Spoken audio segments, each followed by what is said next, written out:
नमस्कार जोहार। आज है 21 जुलाई 2024, दिन रविवार, बांग्ला 5 श्रावण। और आज हम लोग जानेंगे झारखंड के तमाम बड़ी खबरों को।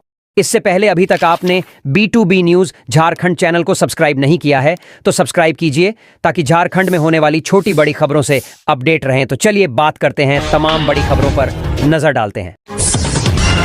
रांची में दौड़ा दौड़ाकर युवक को मारी गोली, फल मंडी में युवक की गोली मारकर ले ली जान, पुलिस जांच में जुटी। रांची अरगोड़ा थाना क्षेत्र के हरमू रोड फल मंडी के पास शुक्रवार को रात में अपराधियों ने युवक को गोली मारी, जिससे कि उसकी मौत हो गई। अरगोड़ा का अभिषेक कुमार सिंह अपने दोस्त प्रिंस कुमार के साथ गांजा लेने के लिए फल मंडी की ओर गया था। वहां 3 गांजा विक्रेता पहले से बैठे थे। उनके बीच बकझक हुई। नशीले पदार्थ का धंधा करने वालों में से एक ने अभिषेक को गोली मार दी। उसके बाद तीनों भाग निकले। घटना की जानकारी मृतक के दोस्त प्रिंस ने पुलिस को दी। पुलिस ने मौके पर पहुंच छानबीन शुरू की। सिंह के पिता बलबीर सिंह का मटन हांडी का दुकान है। पिठोरिया जंगल में फंदे से लटकता मिला रांची कॉलेज के छात्र का शव, जांच में जुटी पुलिस। रांची के पिठोरिया जंगल में रांची कॉलेज के छात्र का शव फंदे से लटकता हुआ मिला। युवक की पहचान लातेहार के बालूमाथ निवासी पल्लव राज के रूप में हुई है।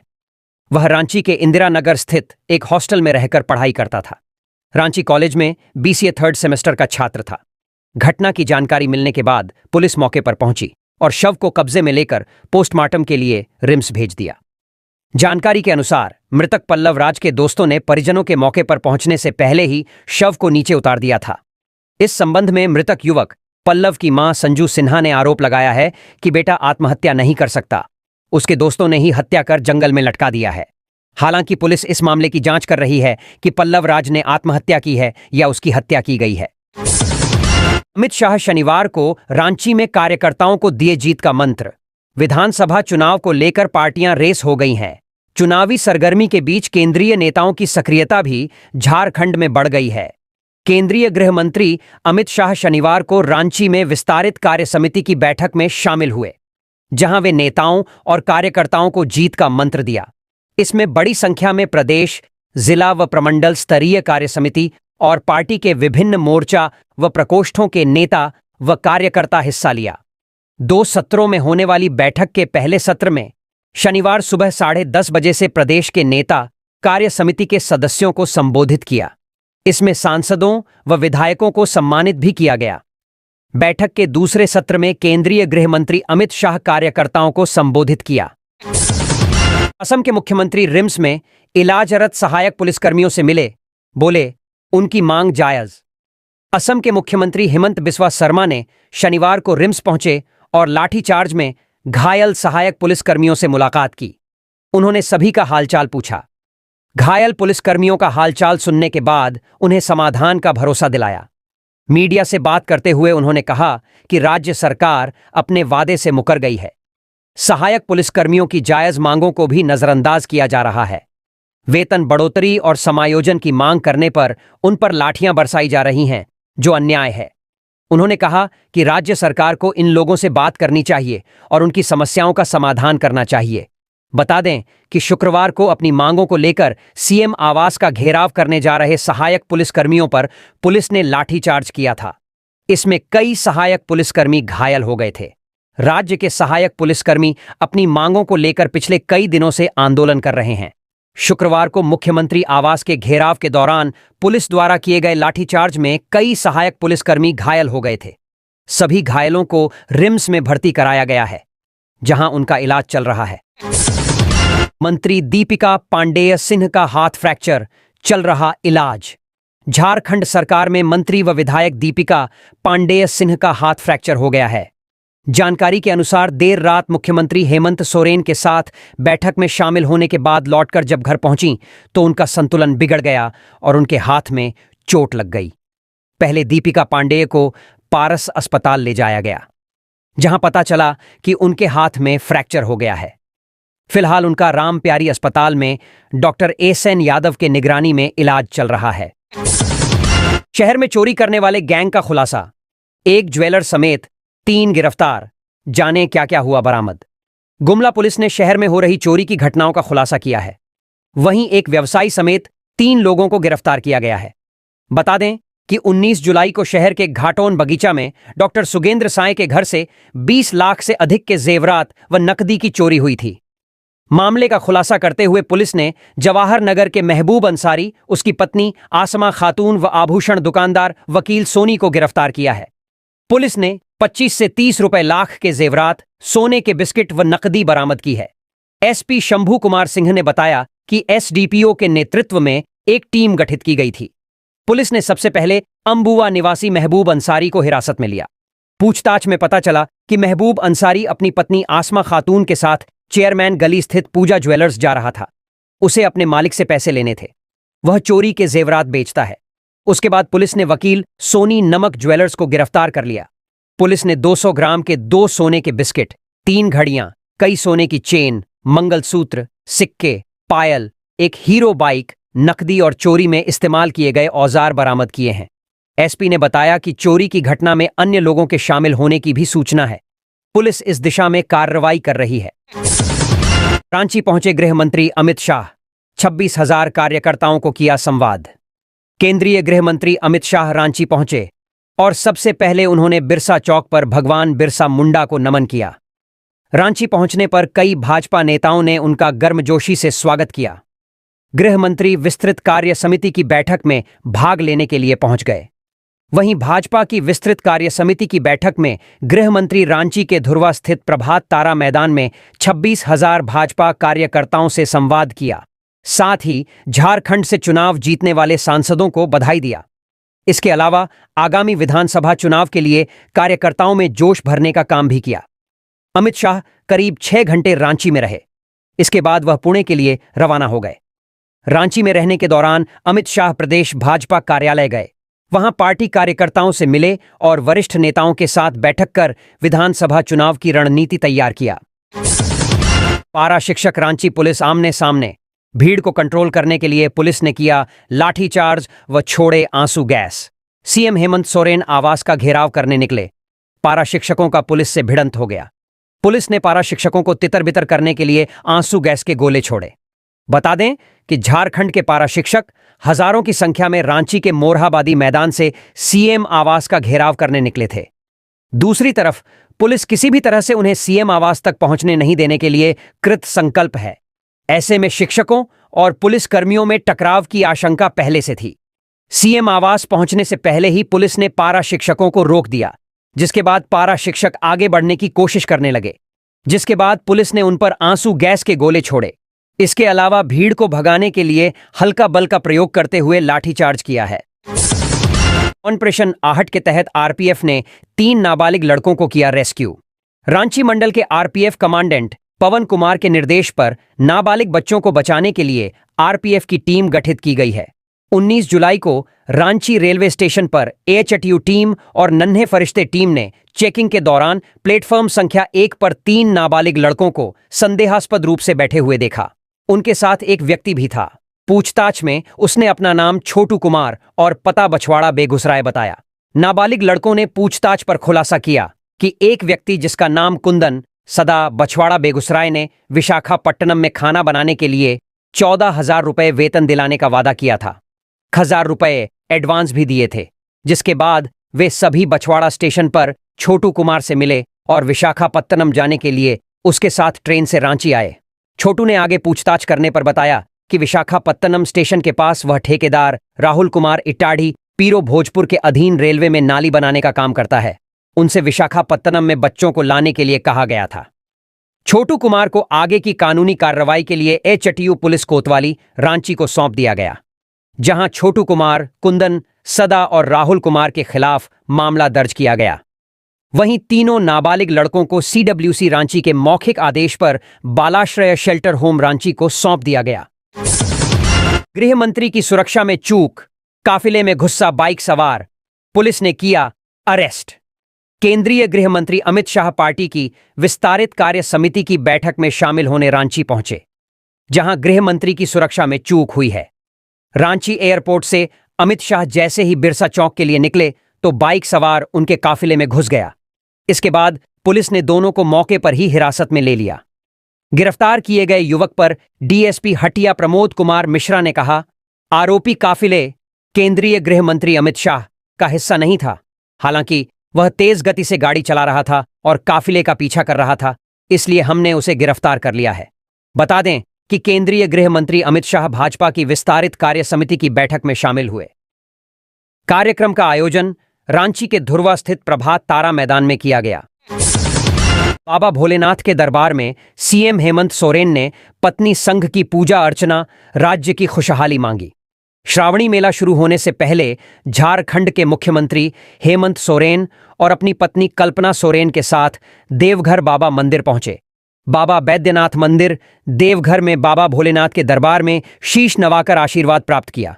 इस दौरान अपनी धर्मपत्नी एवं विधायक कल्पना सोरेन संघ वैदिक मंत्रोच्चार और हर हर महादेव के जयकारे के बीच बाबा भोलेनाथ का जलाभिषेक किया।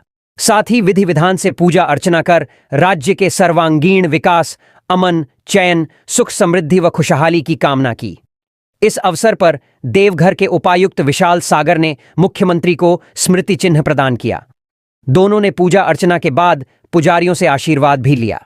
इससे पहले कड़ी सुरक्षा व्यवस्था के बीच मुख्यमंत्री हेमंत सोरेन देवघर बाबा मंदिर पहुंचे, जहां पुजारियों ने उनका गर्मजोशी से स्वागत किया। गर्भगृह में जाकर मुख्यमंत्री हेमंत सोरेन ने अपनी पत्नी के साथ बाबा भोलेनाथ की पूजा अर्चना की। मुख्यमंत्री हेमंत सोरेन ने कहा कि शिव ही संसार को चलाते हैं और वे इस शिवधाम में कई बार आ चुके हैं और आगे भी आते रहेंगे। मुख्यमंत्री हेमंत सोरेन देवघर बाबा मंदिर में पूजा अर्चना के बाद देवघर परिसदन पहुंचे, जहां वे कार्यकर्ताओं से मुलाकात भी किए। वहीं पदाधिकारियों के साथ बैठक कर श्रावणी मेला की समीक्षा भी करेंगे। अमित शाह बोले, हेमंत सोरेन की सरकार ने आदिवासियों का कल्याण करने की बजाय उनका शोषण किया। केंद्रीय गृह मंत्री अमित शाह प्रभात तारा मैदान में विस्तृत कार्य समिति की बैठक में शामिल हुए, जहां उन्होंने इंडी गठबंधन सरकार पर जमकर हमला बोला। हेमंत सोरेन सरकार पर आरोप लगाते हुए उन्होंने कहा कि यह सरकार आदिवासियों के खिलाफ है। इसने आदिवासियों का कल्याण करने की बजाय उनका शोषण किया है।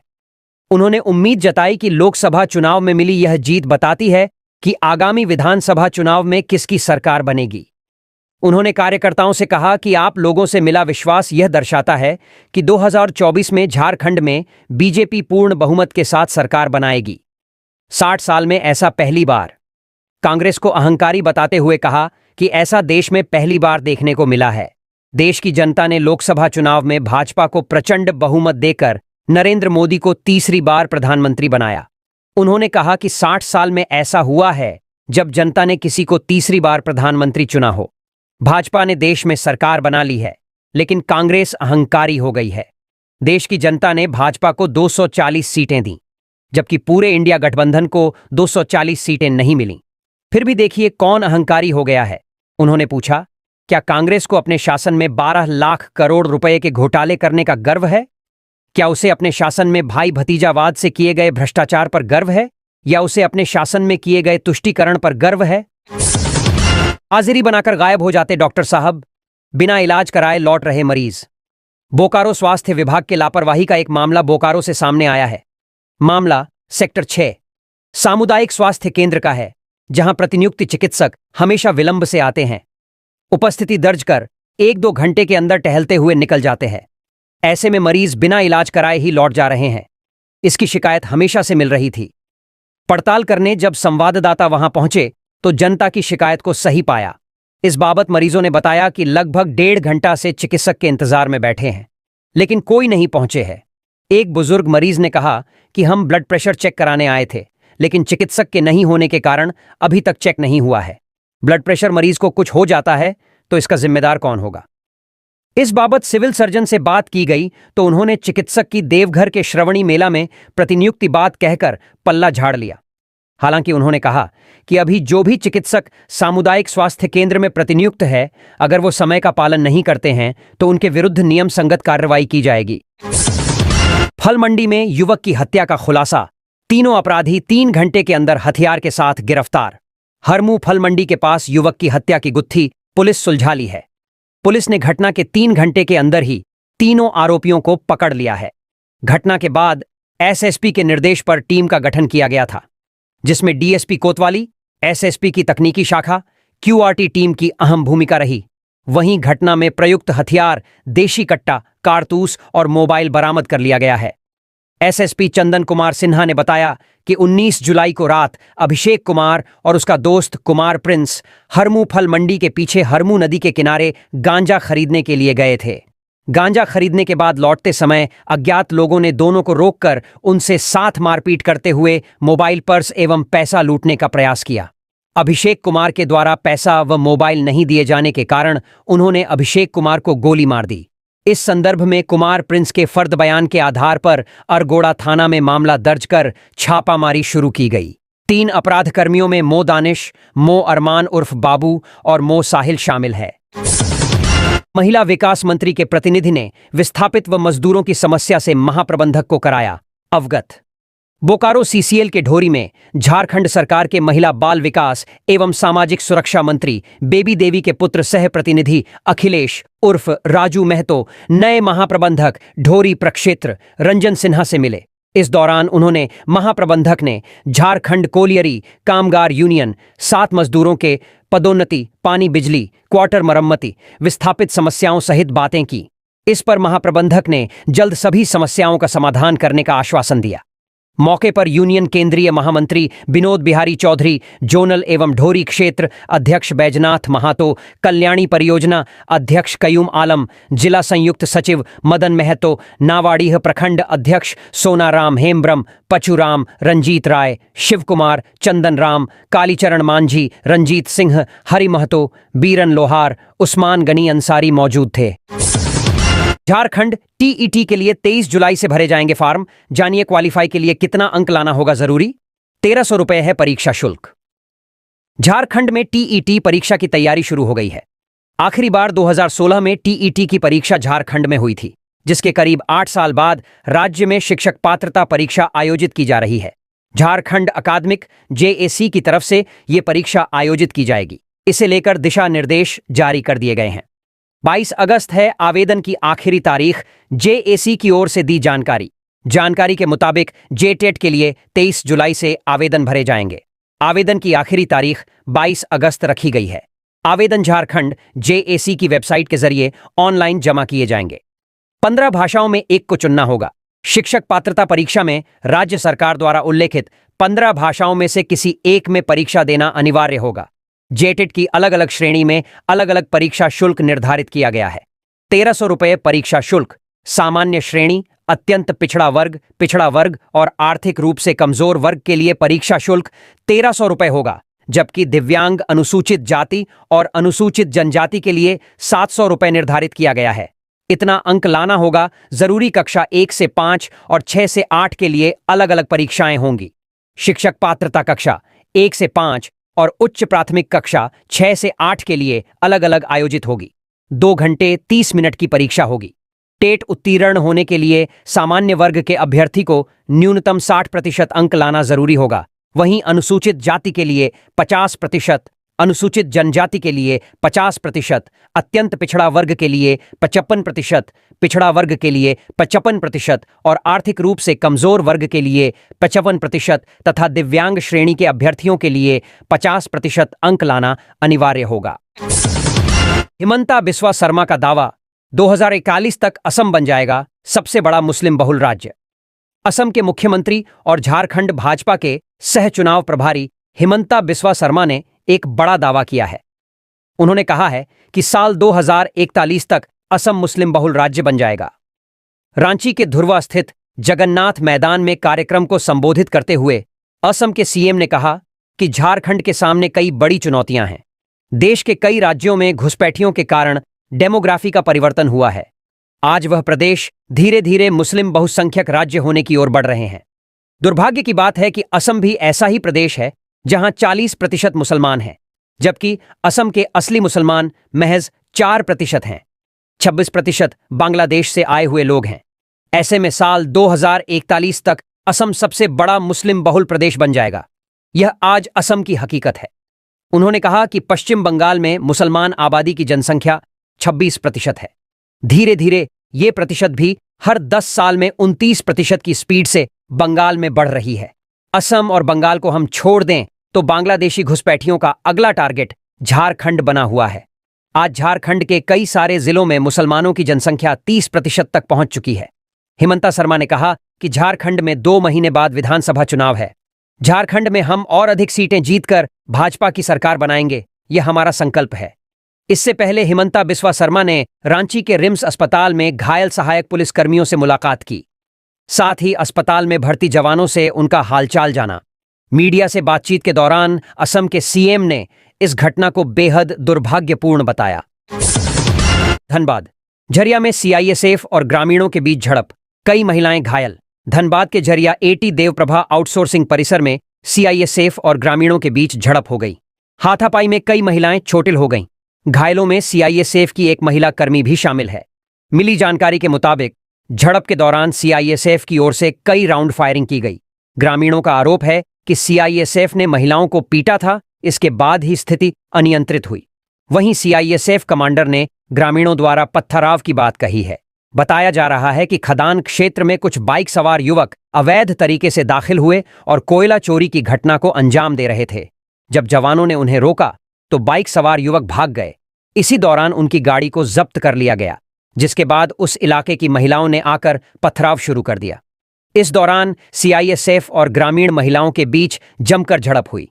हालात अनियंत्रित हुए तो घनुवाड़ीह थाना पुलिस को सूचना दी गई, जिसके बाद पुलिस बल ने घटनास्थल पर पहुंचकर मामले को शांत कराया। घायल महिलाओं को इलाज के लिए निजी अस्पताल भेज दिया गया और पुलिस आगे की कार्रवाई में जुट गई। एसआई चुन्ना उड़ाव ने बताया कि देवप्रभा परिसर में झड़प की सूचना मिली थी। पता चला कि कुछ महिला नहाने गई थीं। वहां उन्होंने सीआईएसएफ द्वारा कुछ युवकों को पकड़े देखा, जिन्हें जवानों ने कोयला चोर बताया। इसके बाद सीआईएसएफ जवानों ने 2 मोटरसाइकिल भी जब्त कर ली। पुलिस के मुताबिक इनमें कोयला लोड नहीं किया गया था।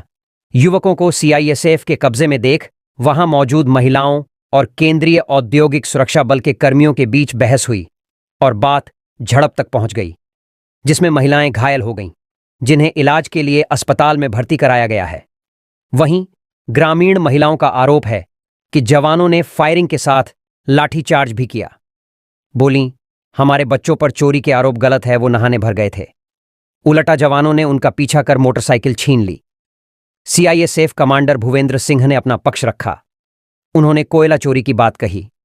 बोले, माइन क्षेत्र में कुछ बाइक सवार अवैध तरीके से दाखिल हुए और कोयला चोरी की घटना को अंजाम दे रहे थे। जब हमारी टीम ने रोका तो ये चोर बाइक छोड़कर भाग गए। जब हमने बाइक को जब्त किया तो इस इलाके की महिलाओं ने आकर पत्थराव शुरू कर दिया। जवानों ने अपनी सुरक्षा के लिए हवाई फायर